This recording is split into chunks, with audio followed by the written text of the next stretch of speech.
A number of things I'd like to cover, about 5 different areas we'll focus on. And first of all, what is the Fannin County Water Authority? How was it formed? What the purpose is? Then we'll talk about some of the ongoing and past projects in the county, water projects. We'll get into some of our revenue and finances, how all that comes through the county, how it impacts the citizens of Fannin County.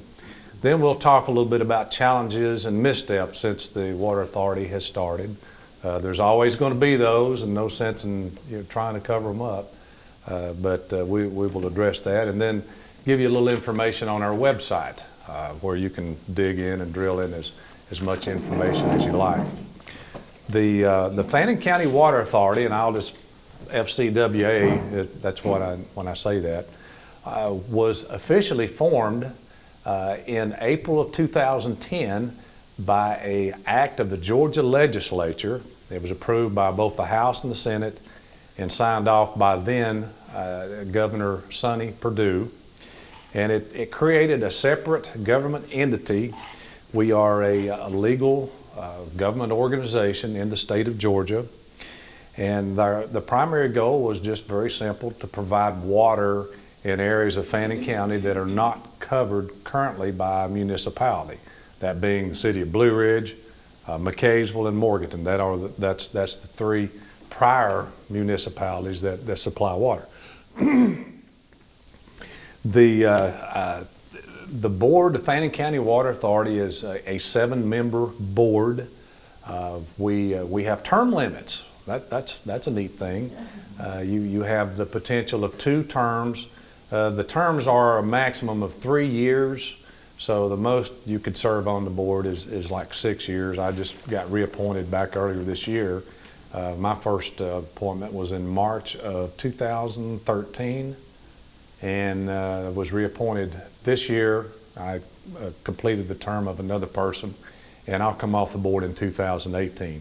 Now, seven-member board appointed by the Fannin County Board of Commissioners. And the terms initially were staggered so that you wouldn't have a mass exodus of one time of all the people on the board for obvious reasons. Why have a separate water authority as a government? Well, there's 2 reasons primarily. It allows for greater transparency. We're kind of out here on a little glass by ourselves.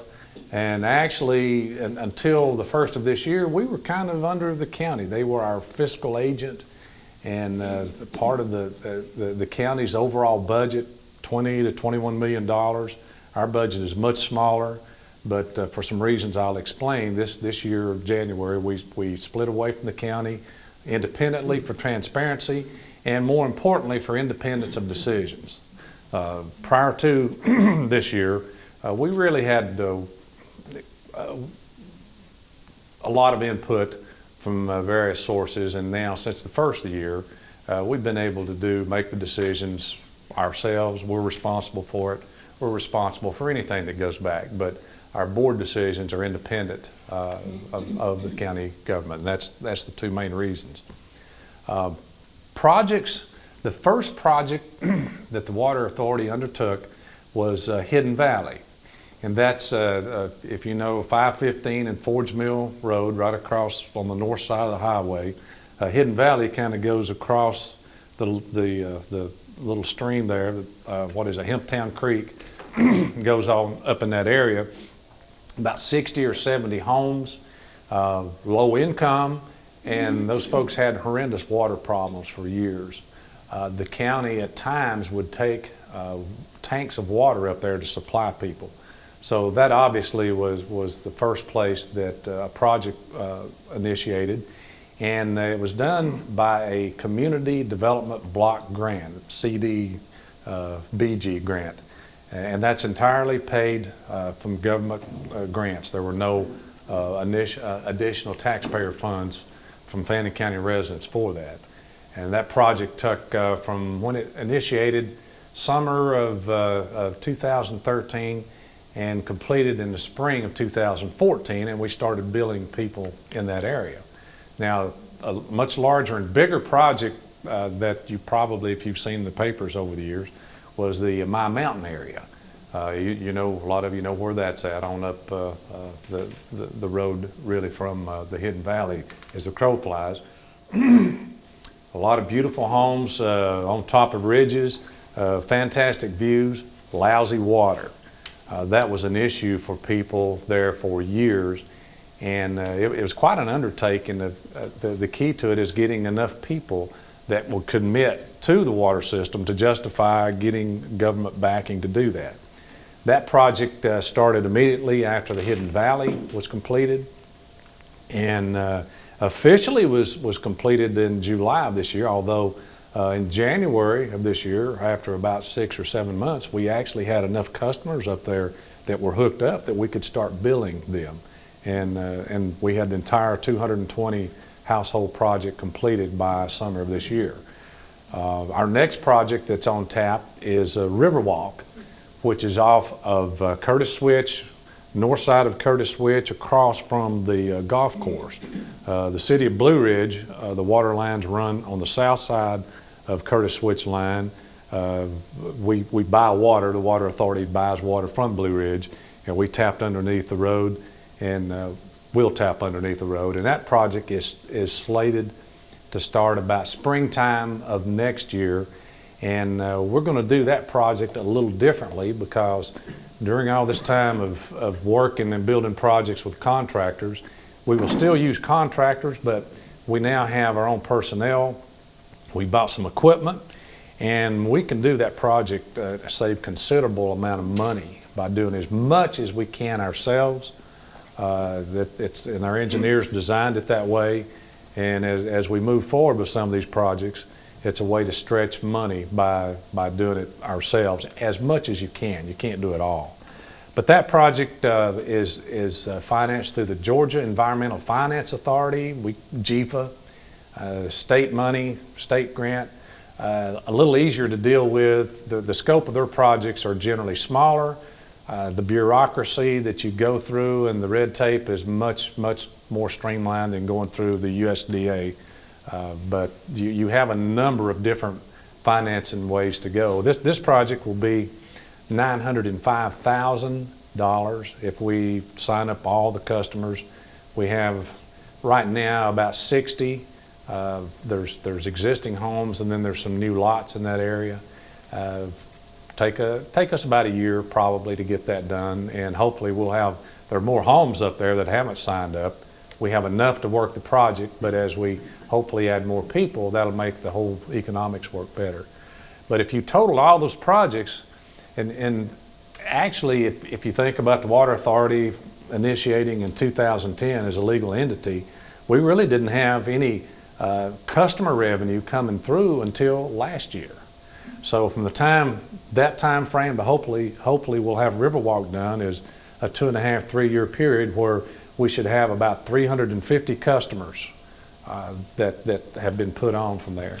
And the total investment in that time frame in the county in building a water system will be about $4.8 to $5 million, and about $2.4 million of that will be grants. I cringe at the word free money.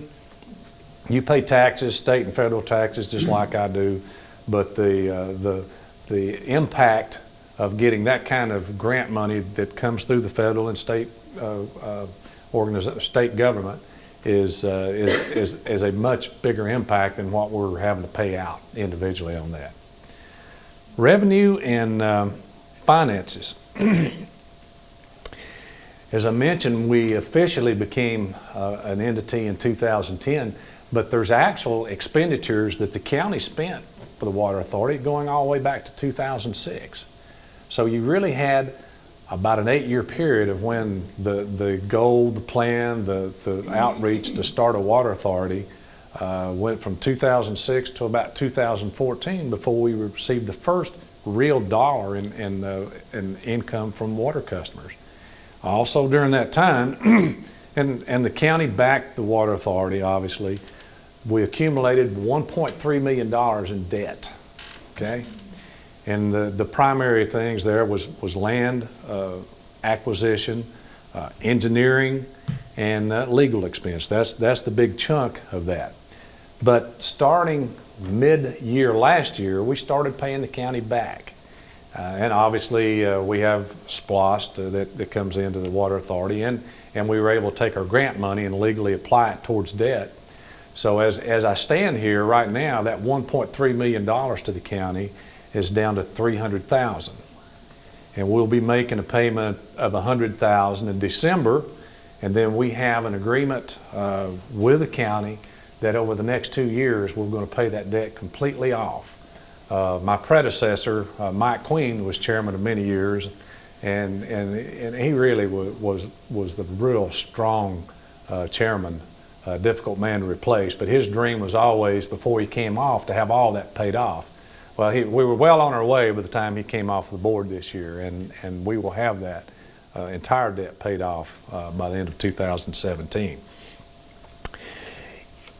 To be self-sufficient, and I know I've thrown SPLOST out there, and I'm going to continue to do that, but to be self-sufficient as a functioning water system and where we can live off of the revenues from customers, the magic number that we've got to have is about 1,000 customers.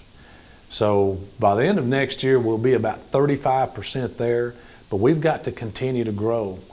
And right now we have water supply contracts with Blue Ridge and Morganton. We don't have anything with McCaysville yet. There are some things that they're not quite ready for, but once we do that, we really want to try to get some projects on this end of the county and out this direction. And it's just, there are opportunities out here, but you know, we can't do it without water supply. And the 1,000 customer threshold is where, if we get to that point, hopefully, and that's going to take some work and some time to do that. But at that point, if it's managed properly, we should be able to operate in the black. Transparency and oversight. You keep hearing that about government and things that need to be done. And here's what we do, and we initiated those programs this year. Every Friday evening, I get a financial report that has all of our bank records, every dollar that we've spent, which account it comes out of, how our SPLOST account is doing, our payback program for My Mountain. I get that, and every board member gets that. And we are all, I encourage everybody, question anything you see. You know, I'd much rather the board members question it than it show up in some meeting somewhere like, why did you dummies do this? And you know, everybody, we have 2 employees that work for us, and everybody understands that, you know, when you work in government, which is what this is, you're under a microscope. And the last thing any of us want to do is misspend or inappropriately spend money that should not be going into certain funds. Our spending limits, as chairman, I have a spending authority for $4,500 that I can approve. I don't get anywhere close to that. What we have is any expenditure over $1,000 has to have 2 signatures. So even though the chairman has this authority, we keep it at that level. That's a good check and balance, and we have 3 people on the board and 1 person outside per our auditor's recommendation to make sure that every dollar spent, that somebody can question that, not only after the fact but before the fact. SPLOST money is segregated in a separate banking account. We do not commingle those funds. We've had a lot of review. On my computer, I have the SPLOST and the Sunshine laws that I can look at any time. Our SPLOST laws have been printed out. Every board member has a copy of that. We keep a copy of that in our office. Our office administrator has had a lot of training about SPLOST laws and proper expenditures, and that if there's any questions about making out a check, the office manager will do that, and then myself or someone else will sign it. But we look at that, where it's going to, look at the invoice. If there's any question, we will ask for a legal opinion or an auditor's opinion. You know, is that proper? We don't want to get even in the gray area with that. It's just too the risk of that is just not even worth getting close to. I mentioned the projects. We keep those funds segregated. And here's an important issue. When you look at money being spent, you know, it's your tax dollars that goes in the state and the Fed. We all know that, and it comes back down. But when we do these projects, each one stands on its own. Before we even get the project, the funding for that, we verify that if we're going to do a project and it's got X number of people that are going to sign up, is that revenue enough to pay the note itself? We have the My Mountain project is our largest one. We have $1.8 million in debt that has to be serviced. That debt is going to be serviced by, not by you, but the people that are benefiting from the water, because the funds, the revenue, the tap fees, everything that comes out of there goes into that account. We segregate that account to make sure, you know, it's easy to say ahead of time this is going to pay back, but the real proof of the pudding is when you start doing that is the money coming in. We have a pie chart, and it's part of this weekly financial review, and it's called My Mountain Repay Account, and it's got a big pie chart. It's got 2 areas of shading, the debt to be paid and how much money's been collected. We have a payment that has to be made next June, $60,515. I remember that number. We've collected already 80% of that. So we will be way ahead by the end of this year, probably have enough money to be 6 months ahead of that. We discussed this with our auditor, accountants, and the best use of that money is to let it stay there to make sure we're paying it. But we actually will probably make our debt payments out of our SPLOST funds. It gives us more financial flexibility, and it's the best use of the money. But still, we've got that proving account to make sure it works. And I think that's, I don't make any bones about it. I'm conservative. I thought Attila the Hun was actually kind of liberal.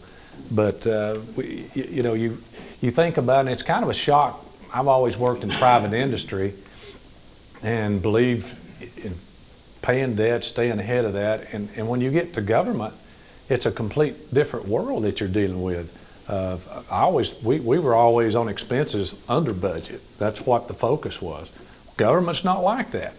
Any USDA, all these different organizations of government have this big pile of money. And if they get towards the end of the year and they haven't met their budget, meaning they haven't spent all their money, they just start passing it out. So to me, I've kind of had an epiphany about it over the last couple of years that in the state of Georgia, you have 159 counties. And if you have X number of funds that's going to go to water projects, is it better to try to grab that and bring it back to Fannin County every dollar you can, or just let somebody else do it? I mean, you can be an ultra-conservative and say, well, we don't want any government money. But, you know, if you got a water system and you're supplying it to people that need the water and it makes Fannin County attractive, they'll come in and build homes, pay big taxes, keep the rest of our taxes, you know, low. I just kind of think that's the way we need to move forward with it. You look at the grant money that has come in, and again, it's all taxpayer funded, but it's a minimal impact on the rest of the county as long as we're able to make sure these projects are paid by the individuals that benefit from it. So that, and here's something when you look at some of the challenges that I mentioned. You know, I've always, in my previous life, if you were talking to ownership, making a presentation, you're always told, well, don't talk about that. They don't need to hear about it. I don't have to do that now. You know, everybody on our board are non-compensated. Okay, there's been 14 board members since the Water Authority was formed. Not one penny has gone in compensation to anybody. So there's no reason not to be. I'm a taxpayer and a citizen, so there's no reason to try to shy away from anything that may be some mistakes and missteps we made. Probably the earliest mistake that the Water Authority made was, and this was based on an engineering firm we had at the time that said the way to supply water was through well systems. So we made a couple of acquisitions to supply water, well water, and we found out quite quickly that that was really a non-obtainable goal, because the water purity requirements for a municipal water system are very, very high. You can go out here and drill a well on your own property. If you like the water, that's your water. But if you do that and you resell it, there's a high standard. So what we had to do is ditch that effort and go back to the municipalities and work out a contract with them. We have Morganton and Blue Ridge current contracts. McKay's will hopefully in the future. But the way we're having to deal with our previous property mistakes are, this year we're in the process right now having those properties commercially appraised. They'll be reflected on our 6 months financials at a proper market value. And then we really don't have to do anything with it. There's no debt, it's already been paid for. No taxes, any concerns there. So any decision that the board makes at some time, and they still may well, if some industrial accounts want the water, you know, that's great. It's just not potable drinking water. So no sense in trying to jump off a cliff with those properties, but getting them appraised properly is the first step, and then we can look at what to do with them later on. We still need to have Fannin County, they have been our fiscal agent for years, and because the water authority is so new, we still have to have the county's backing when we go and get government loans. It'd be the same thing as your 16-year-old wanting to buy a new car and buy the most expensive car he can. You know, you'd have to sign the note. I mean, for most 16-year-olds, I know you'd have to do that. And it's nothing different with the water authority. Even though we're prioritizing our projects to pay back by those customers, when we go, like for GFA, they demanded that we still have the county sign off on those loans, and in case the water authority did not operate in a fiduciary responsible way, the county would have to back that up. Then the other thing that's a challenge is SPLOST, and this will be the last thing I say on that. But numbers projecting out, we will get SPLOST revenue through 2017. Next year there'll be a countywide referendum for SPLOST. If the voters voted in, then the commissioners will have to decide if they're still going to allocate SPLOST money to the water authority. And with our revenues this coming year will be $524,000. That's what's projected from July 1st this year to June 30th of next year. 70% of that is SPLOST income. Now, when we get the 350 customers on board, that will take a little pressure off that need. And if we get to 1,000 customers, then maybe they don't need SPLOST revenue. But we don't know when that'll happen, and it's a hard goal to obtain. And the worst case scenario would be if we don't get SPLOST allocation and we never grow beyond 350 customers, we will still, the numbers I've looked at, probably year 2020, year 2022, somewhere in that range, the water authority would start going in the red, and the county would have to take it back. But again, that's the worst case scenario. There's been some rumblings. The commissioners have said, well, we won't give you any SPLOST. I think that's some posturing, but they know full well if they do that this early in the game, that makes the water authority just financially not a long-term viable project. Website information. The county website is www.fannincountyga.org. When you get into that website, there's a window for the water authority. You can hit that and go directly to our page, and it has, of course, contact information and some of the board member names on there. But and very importantly, it has this Fannin County Water Authority Act of 2010. It's on there. You can pull that up and look at it and see what the water authority is legally able to or not able to do. That's our controlling legal document. You can look at that. Our meeting minutes, our monthly meetings, everything that was discussed is in there. You can pull that up. Our meeting agendas are in there. Our budget for 15-16 is in there.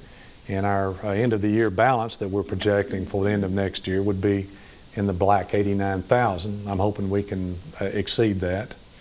And then that's as far as public meetings. We have a meeting the third Wednesday of each month in the courthouse, usually in the commissioner's boardroom, meeting room. If there's a large crowd, sometimes we'll be on the third floor grand jury. But we have public commentary. I love when we have people just show up. You can question anything we do, and you would be very welcome to do that. So that's about all I can pack into about 20 minutes, Jim. Any questions? Anything I can try to? Yes, sir. Are you ever able to go into, like the city of McCaysville water limit and take their customers or buy their customers? Absolutely not. In fact, in that legislation, it specifically prohibits that. Ron, what we have is there's a map of the county, and it has the city of Blue Ridge, the city, and the outlying areas that they can service. It has Morganton's, and it has McCaysville, and the areas in between there are ours. For example, off of Curtis Switch, if you go out along that road from west to east, on the golf course side, that's the city of Blue Ridge. That's their northern limit of their water authority. On the other side of the road is the Fannin County Water Authority. But no, sir, we cannot. If we put a water line that goes by your place and you already have water, you're not required to do that. That's only your option if you want to do business with a water authority. But there's no force majeure in forcing somebody to do that. And no, we are specifically prohibited from doing that. But you can actually lay a line, say like where McCaysville has a line, you can actually lay a line down the same road that they're on? No, we would not do that. What we would do, Jimmy, is buy water from them. Now we would tap in from their line and just be a bulk volume user of McCaysville's system, but we would not be laying lines right along with them. In other words, like say for instance, I live on Goss Road. So if you come out and you get everyone on Goss Road, well, no, say for instance, I was going to build a subdivision right here in this acreage right here. Okay, you could come right in the middle of where the other people have water all the way around it and buy and furnish water in that system. If the city of McCaysville would not supply it, we could do that. It wouldn't be beneficial though to be in competition with another municipality. No, we're not. We would count on them for our supply, Richard. That's where that's the decision we made, was to buy from them and to not compete or interfere with their business. But if they say, like, we've looked at, long term, maybe that's something we can do out here, but tying into McCaysville's system and going into areas where they don't want to go is what we would do. Yes, ma'am. I was curious about your employees. Do they do all the billing and accounts receivable and payable and keep up your website?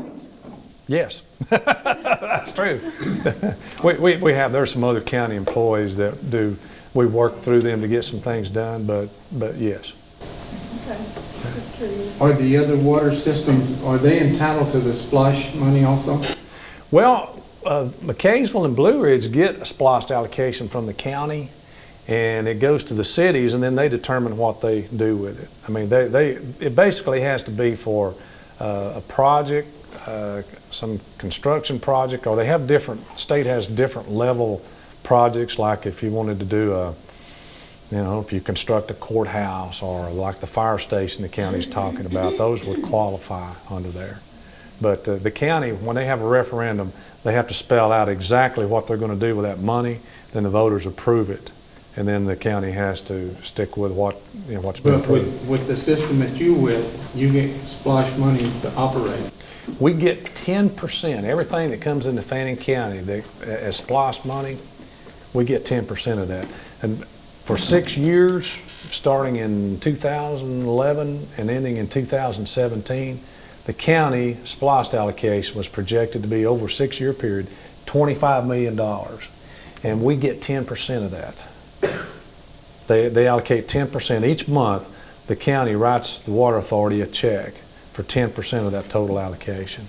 So over 6 years, the amount of revenue that the Water Authority gets from splosh is $2.5 million. Yes, sir. What is the projection of the water supply with the growth that's anticipated in Fannin County, or the growth that you hope is going to happen? What about the water supply that we have? Well, A everything. lot of places in this country, Right. water supply is dear right now. As the Toccoa River and Blue Ridge Lake go, so do we, because Blue Ridge is just completing or starting a project there to upgrade their water system. And of course, you know, McKaysville, they just had a grant to expand their plant. Now, they haven't done the infrastructure in outlying areas that they'll probably have to do to supply people like us. But you know, there won't be any additional individual water systems that the TVA will allow to tap into the Toccoa River. And that's fine with us, because the capacity of Blue Ridge and McKaysville is much greater than what they're actually supplying. So there's plenty of room for us to grow on there. Yeah, a lot of room. And you have agreements with the cities, are those mandated some way so they can't refuse to supply water? Or? Oh yeah, we have a minimum and a maximum volume, and I think the contract we have in Blue Ridge, Nick, I think is for like a 40-year contract. So, yeah, and just like this note, the USDA note, the big one for my mountain, that's a 38-year note. I'll be 100 years old when we pay that off, and we're going to have the bond burning ceremony right here. You're all invited. We're going to have hot dogs and lemonade. And the Water Authority will pay for it. Out of SPLOST. Anything else? Well, yes, sir. How do you explain that $80,000 Lexus that you started driving? It's real simple. I don't drive it. I've got a 2005 Chevrolet truck out there. And look again. Well, thank you very much.